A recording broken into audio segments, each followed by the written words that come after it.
Energy consideration में, energy consideration में हमने किसके बारे में डिस्कस किया था, मुक्त ऊर्जा परिवर्तन के बारे में, यानी कि डेल जी का मान जब ऋणात्मक होता है तो ऐसे में हमने 3 पॉइंट निकाले थे, 3 कंडीशन निकाली थी। जब डेल जी का मान ऋणात्मक है, जैसे जैसे मुक्त ऊर्जा परिवर्तन बढ़ता जाता है के का मान भी बढ़ता है और इसके साथ में उत्पादों की मात्रा भी जो है बढ़ती जाती है, ठीक है। और डेल जी का मान अगर कम है तो के का मान भी कम होगा और उत्पादों की मात्रा भी कम होगी। और थर्ड पॉइंट हमने डिस्कस किया था कि डेल जी जब ऋणात्मक है ऐसे में उसकी अगर उसे 0 मान लिया जाए तो के का मान जो है यानी कि इसका जो स्थिरांक है वो क्या होगा, स्थायित्व स्थिरांक 1 होगा और यहाँ पर रिएक्टेंट से प्रोडक्ट जो है रिएक्टेंट के 50% ही बनेंगे, क्रियाकारक के 50% उत्पाद का ही निर्माण होगा, ठीक है। तो यहाँ तक हमने कल डिस्कस कर लिया था, ठीक है। तो मुक्त ऊर्जा परिवर्तन को हमने डिस्कस किया था। अभी हम आज करेंगे एनर्जी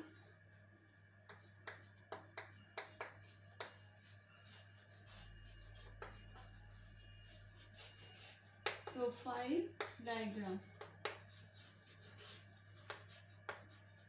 एनर्जी प्रोफाइल डायग्राम यहाँ पर क्या होता है, जब कोई रिएक्टेंट प्रोडक्ट में कन्वर्ट होता है या क्रियाकारक जब अभिकारक उत्पादों में परिवर्तित होता है तो ऐसे में एक ऐसी स्थिति आती है जहाँ पर अभिकारक की एनर्जी और उत्पाद की एनर्जी से अधिक ऊर्जा की एक स्टेट मिलती है जिसे हम बोलते हैं संक्रमण अवस्था, ठीक है। तो जब रिएक्टेंट है, एक प्रोडक्ट है, ठीक है, इनमें ऊर्जा परिवर्तन को जब समझा जाता है या ऊर्जा परिवर्तन में जब एक स्टेज आती है वो संक्रमण अवस्था कहलाती है, ठीक है। तो इसको अगर ऊर्जा आरेख के द्वारा समझा जाए ऐसे में मुक्त ऊर्जा में परिवर्तन कितना होगा, तो यहाँ पर हमें अगर सबसे पहले हम लेते हैं ऊष्माशोषी, कोई भी रिएक्शन होती है ऊष्माशोषी शेपी और ऊष्माशोषी टाइप की होती है, तो ऐसे में हम अगर स्थितिज ऊर्जा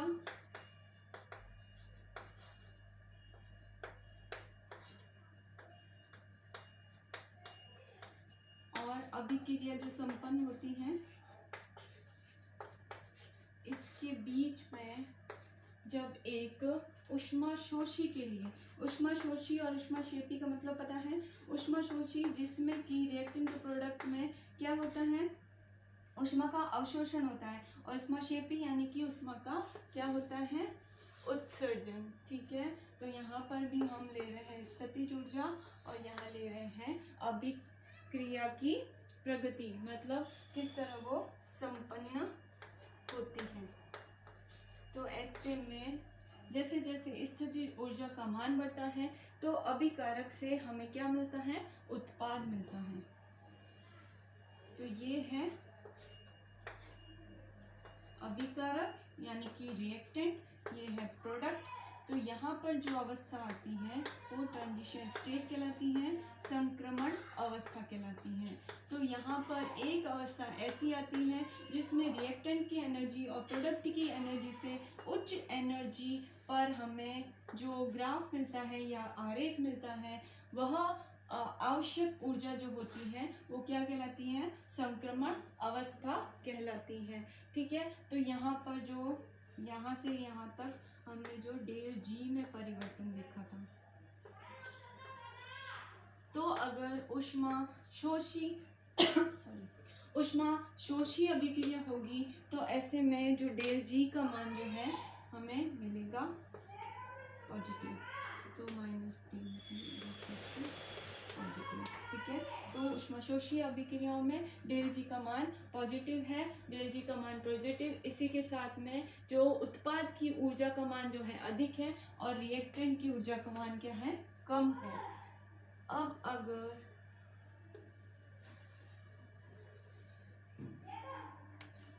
यहाँ पे प्रोडक्ट यहाँ रिएक्टेंट, तो ऐसे में जब यहाँ लेते हैं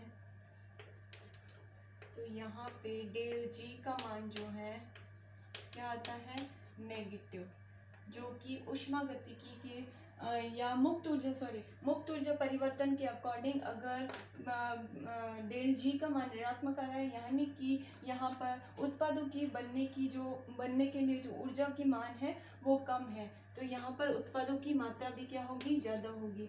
तो ऐसे में यहाँ जो ये अवस्था होगी वो संक्रमण अवस्था कहलाएगी। ठीक है, तो ये होती है एनर्जी प्रोफाइल डायग्राम, किसके लिए, ऊष्माशोषी के लिए और ऊष्माक्षेपी अभिक्रियाओं के लिए। तो जब ऊष्माक्षेपी अभिक्रिया होती है तो ऐसे में इसकी संक्रमण अवस्था और रिएक्टेंट और प्रोडक्ट में मुक्त ऊर्जा परिवर्तन क्या होता है, ऊष्माशोषी में पॉजिटिव और ऊष्माक्षेपी में क्या होता है, नेगेटिव। ठीक है, तो इस तरह से हम अभिक्रिया के उत्पादों की ऊर्जा का मान क्रियाकारक की ऊर्जा से अगर अधिक हो या कम हो उसके अकॉर्डिंग हम ऊष्माशोषी और ऊष्माक्षेपी अभिक्रियाओं के बारे में जान सकते हैं। ठीक है, अब आते हैं अगले पॉइंट पे, है आपके सक्रियण ऊर्जा। सक्रियण ऊर्जा जो होती है, जब हम रिएक्टेंट टू प्रोडक्ट में संक्रमण अवस्था पढ़ते हैं तो उस संक्रमण, जैसे कि हमने कोई reaction Lee A + B C, ठीक है, यहाँ से हमें A B C यानी कि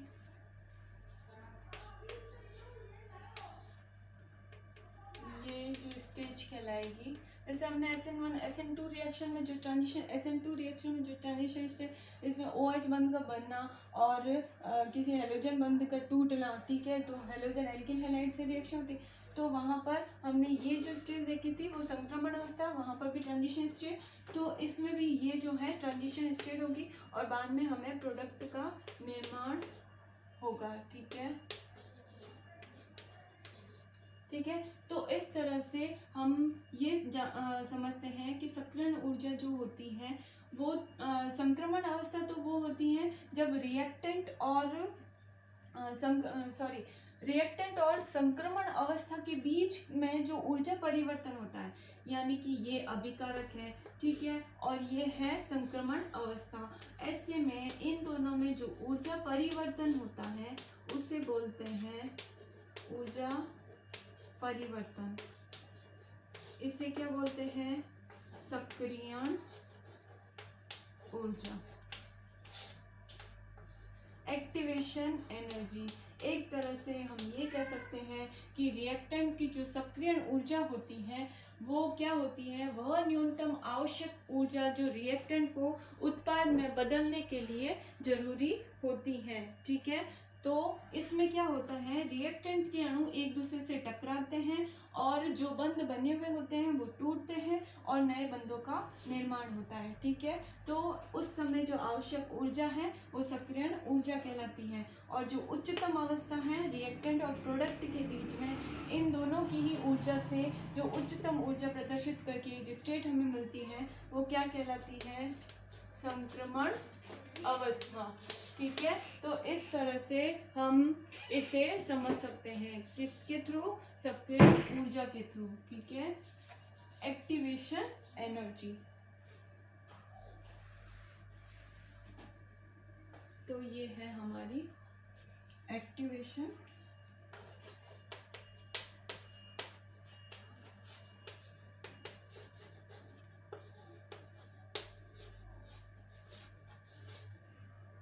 तो हम समझ गए हैं एक्टिवेशन एनर्जी क्या होती है। अब एक्टिवेशन एनर्जी को अगर किसी आरेख के द्वारा समझा जाए तो वही आरेख होगा, यहाँ पे होगी स्थितिज ऊर्जा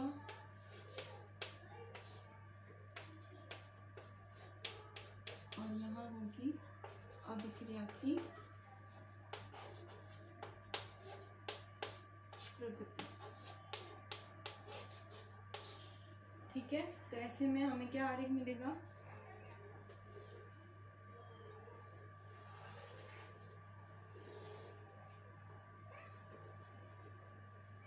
यहाँ, तो यहाँ पर उत्पाद की जो ऊर्जा का मान है वो कम आता है, ये रिएक्टेंट है अभिकारक। ठीक है, तो ये जो एनर्जी है वो क्या कहलाती है? एक्टिवेशन एनर्जी, न्यूनतम आवश्यक ऊर्जा जो कि हमें संक्रमण अवस्था तक पहुंचाती है।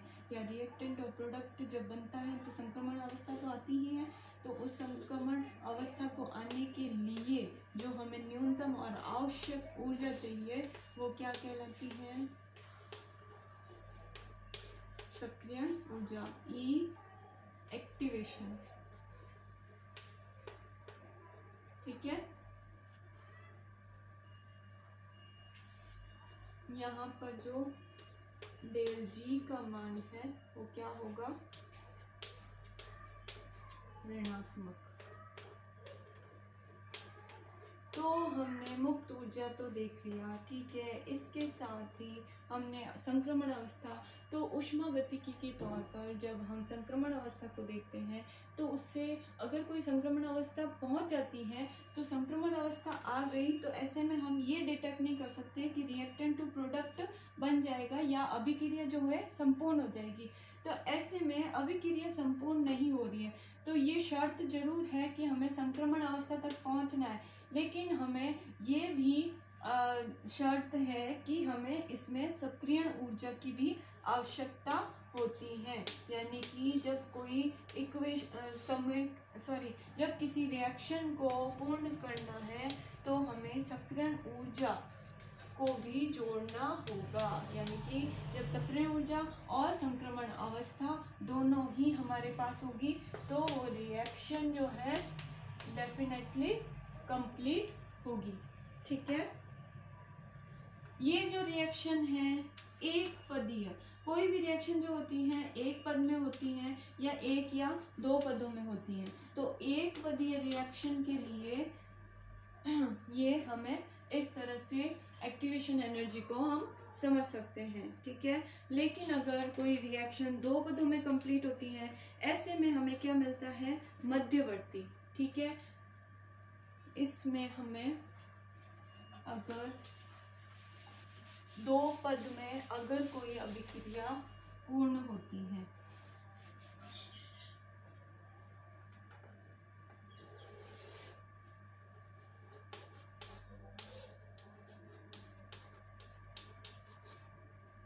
ठीक है, दो पदीय SN1 रिएक्शन जो थी दो पद में थी, ऐसे में हमें क्या मिलता है? मध्यवर्ती, इंटरमीडिएट।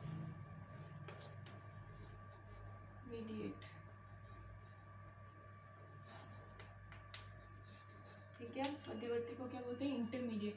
ये एक ऐसी संरचना या ज्यामिति होती है जो कि निश्चित होती है। संक्रमण अवस्था कभी भी निश्चित नहीं होती है, वो रिएक्शन को स्थायित्व तो जरूर प्रदान करती है पर हम उसे प्राप्त नहीं कर सकते। तो ऐसी ज्यामिति या संरचना जो निश्चित तौर पर हमें मिल जाती है वो क्या कहलाता है? मध्यवर्ती। ठीक है, मध्यवर्ती को हम कैसे समझेंगे? जैसे कि ABC हमने रिएक्शन ली थी, AB प्लस C, हमें क्या मिला था? संक्रमण अवस्था से A प्लस BC, यानी कि AB बंध का टूटना और BC बंध का बनना। ठीक है, तो ऐसे में क्या होगा? अभिकारक। ठीक है, अभिकारक फर्स्ट ट्रांजिशन स्टेट में आएगा TS1, देन उसमें मध्यवर्ती बनेगा इंटरमीडिएट। ठीक है, उसके बाद में सेकेंड ट्रांजिशन स्टेट आएगी TS2 और हमें क्या मिलेगा? उत्पाद। ठीक है, तो यहाँ हम इसको समझते हैं, एक रिएक्टेंट है, ये इसकी फर्स्ट ट्रांजिशन स्टेट, देन यहाँ पर मध्यवर्ती बनेगा और ये सेकेंड ट्रांजिशन स्टेट से हमें क्या मिल जाता है? उत्पाद। ये है उत्पाद, ये है अभिकारक, यहाँ बनता है मध्यवर्ती इंटरमीडिएट, ये है। तो इस तरह से हमें दो ट्रांजिशन स्टेट मिल करके हमें जो है मध्यवर्ती का पता चलता है। ठीक है, तो यहाँ पर जो सक्रियण ऊर्जा है वो ए बी बंध और बी सी बंध पे की प्रबलता पे निर्भर करेगी। कैसे कि अगर ए बी बंध जो है वो अगर ज़्यादा प्रबल होगा तो उसकी एक्टिवेशन एनर्जी का मान ज़्यादा होगा, क्योंकि अगर ये ज़्यादा प्रबल है तो इसको उत्पाद में बदलने में बहुत ज़्यादा टाइम लगेगा, बहुत ज़्यादा ऊर्जा की आवश्यकता होगी। जबकि अगर बी सी बंध प्रबल होगा तो इसमें जो एक्टिवेशन एनर्जी का मान है वो न्यूनतम होगा। ठीक है, तो यहाँ पर सक्रियण ऊर्जा का मान जो है रिएक्टेंट और प्रोडक्ट के बंधों की प्रबलता पर निर्भर करता है। ऐसे में अगर अभिकारक के बंध जो होंगे प्रबल होंगे तो उसमें सक्रियण ऊर्जा का मान क्या होगा, अधिक, और उत्पाद का मान होगा कम। लेकिन अगर उत्पाद की बंधों का मान इसमें अगर प्रबल बंध बनते हैं तो ऐसे में उत्पाद की जो सक्रिय ऊर्जा होगी वो कम होगी, और जो इस वजह से इसकी सक्रिय ऊर्जा का मान न्यूनतम आएगा। और जबकि इस बंध की प्रबलता यानी कि उत्पाद के बंध की प्रबलता है स्थायित्व ज़्यादा होगा, सक्रिय ऊर्जा का मान कम होगा, क्योंकि अगर स्थायी प्रोडक्ट होगा तो वो जल्दी से जल्दी स्थायित्व के कारण बंध बनाकर अपने स्थायित्व को प्राप्त करेगा। ठीक है, तो सक्रिय ऊर्जा किस पर डिपेंड करती है, अभिकारक और जो उत्पाद है उनके बंधों की प्रबलता पर डिपेंड करता है, बंध प्रबलता।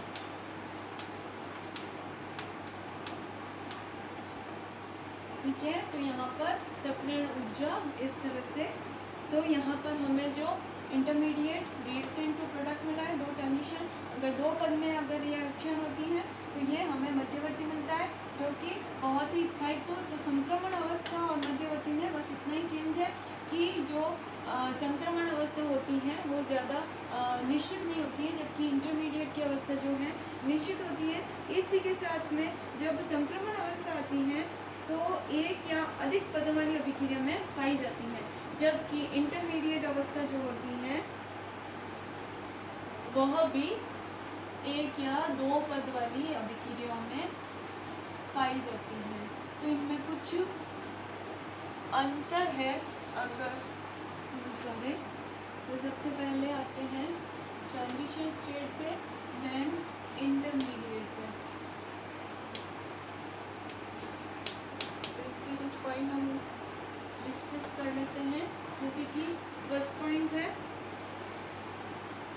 ये ट्रांजिशन स्टेट जो होती है उच्चतम अवस्था वाली होती है। ठीक है, जबकि मध्यवर्ती अवस्था जो होती है, इंटरमीडिएट अवस्था, ये उच्चतम ऊर्जा स्तरों के मध्य होती है। उच्चतम ऊर्जा स्तरों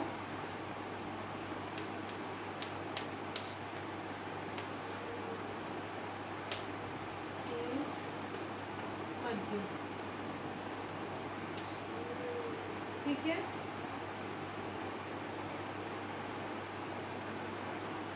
और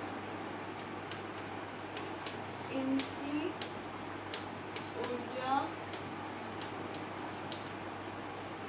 दोनों ट्रांजिशन स्टेट से कम होती है।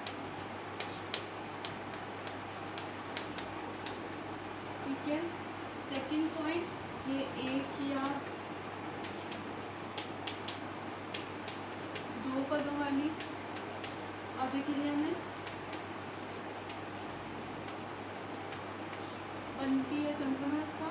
ये अवस्था जो है दो या अधिक पद वाली अभिक्रिया में बनती है।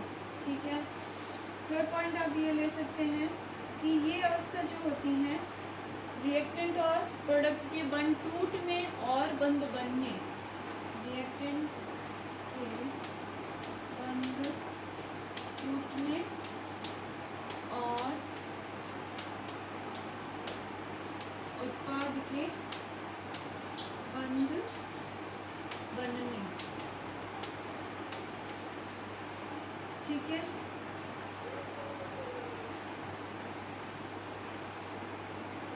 तो ऐसे में इसकी जो है निश्चित ज्यामिति नहीं होती है। तो जब रिएक्टेंट का बंध टूटता है और प्रोडक्ट का बंध बनता है तो इसमें एक निश्चित ज्यामिति नहीं आती है, या फिर हम ये लिख सकते हैं इसकी ज्यामिति निश्चित नहीं होती और इसकी ज्यामिति निश्चित होती है।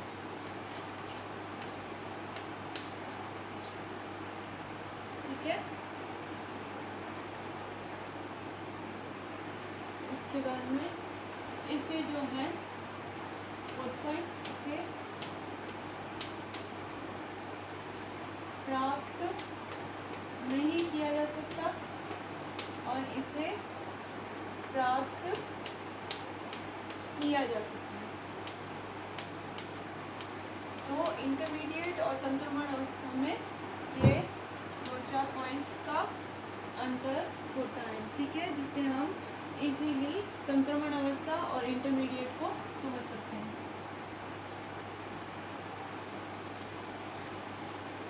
अभी आते हैं हम अगले पॉइंट पे, जो कि है kinetic versus thermodynamic.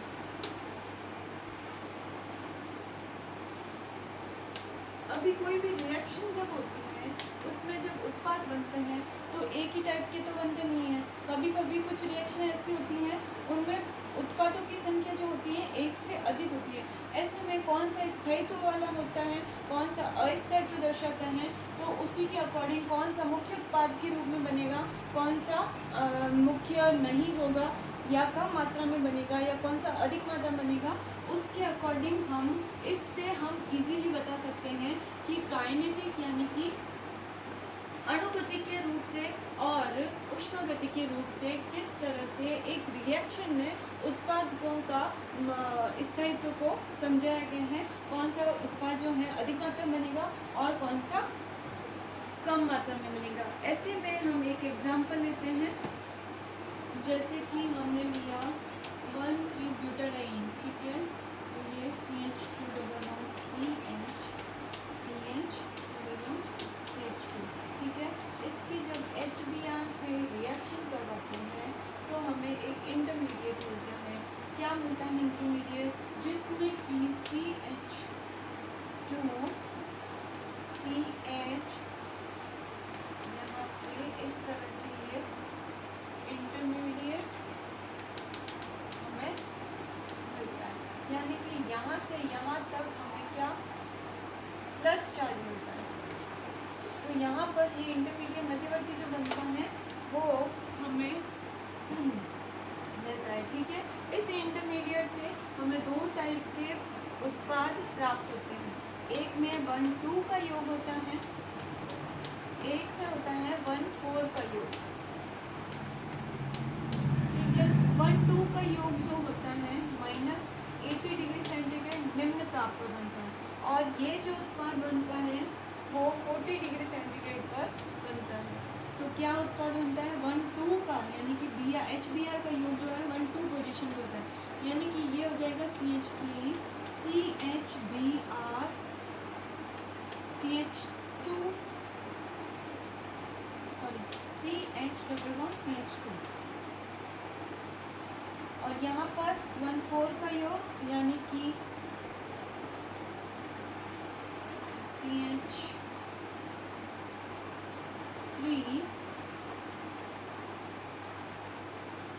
CH double bond CH2Br।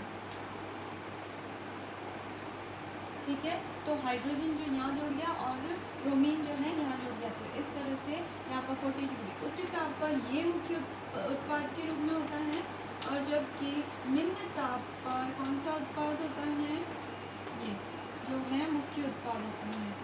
कहाँ पर, निम्न ताप पर। तो ऐसे में हमें ये प्राप्त होता पता चलता है कि जब भी कोई रिएक्शन होती है तो उनमें वो बंधों की ऊर्जा बंधों पर डिपेंड करता है, यानी कि बंध की सक्रिय ऊर्जा, और हमने पढ़ी है संक्रमण अवस्था। तो सक्रिय ऊर्जा जब जिस बंध की ज़्यादा, कोई भी बंध अगर प्रबल होगा तो उसमें सक्रिय ऊर्जा का मान भी ज़्यादा होगा, यानी कि प्रबल बंध जब तोड़ना पड़ेगा तो अगर अभिकारक का जो बंध है वो अगर ज़्यादा प्रबल है तो उसको बंध को तोड़ने के लिए ज़्यादा एक्टिवेशन एनर्जी देनी पड़ेगी। तो ऐसे में कम एक्टिवेशन एनर्जी वाला जो उत्पाद होता है वो ज़्यादा स्थायित्व वाला होता है। तो इसमें हमें ये बताया गया कि 1,2 योग जो है अणुगतिक रूप से नियंत्रित है, ठीक है, और जबकि ये ऊष्मागतिक रूप से नियंत्रित है, ठीक है। तो ऊष्मागतिक रूप से ज़्यादा नियंत्रित है, इसके लिए इस उत्पाद को ज़्यादा स्थायी माना गया। और ये जो है इनमें जब इसको आरेख से देखते हैं तो हमें 2 ट्रांजिशन स्टेट और एक मध्यवर्ती मिलता है। तो इस तरह से इस आरेख द्वारा हम ये पता करेंगे कि जब 1,2 का योग हुआ वो अणुगतिक स्थायित्व प्रदर्शित करेगा, और जब 1,4 का योग हुआ वो ऊष्मागतिक रूप से स्थायित्व प्रदर्शित करेगा, और इसकी जो है एक्टिवेशन एनर्जी का मान जो है ज़्यादा होगा, यानी कि जब उत्पाद की एक्टिवेशन एनर्जी का मान ज़्यादा होता है तो वो ज़्यादा स्थायी प्रोडक्ट बनाता है और वो प्रोडक्ट वापस मध्यवर्ती में चेंज नहीं होगा। जबकि ये थर्ड नंबर यानी कि जब 1,2 योग यानी कि अणुगतिक रूप से स्थायित्व प्रदर्शित करता है तो ऐसे में वो मध्यवर्ती में वापस चेंज हो जाता है। तो इस तरह से हम काइनेटिक और थर्मोडायनेमिक को एक साथ में समझ सकते हैं।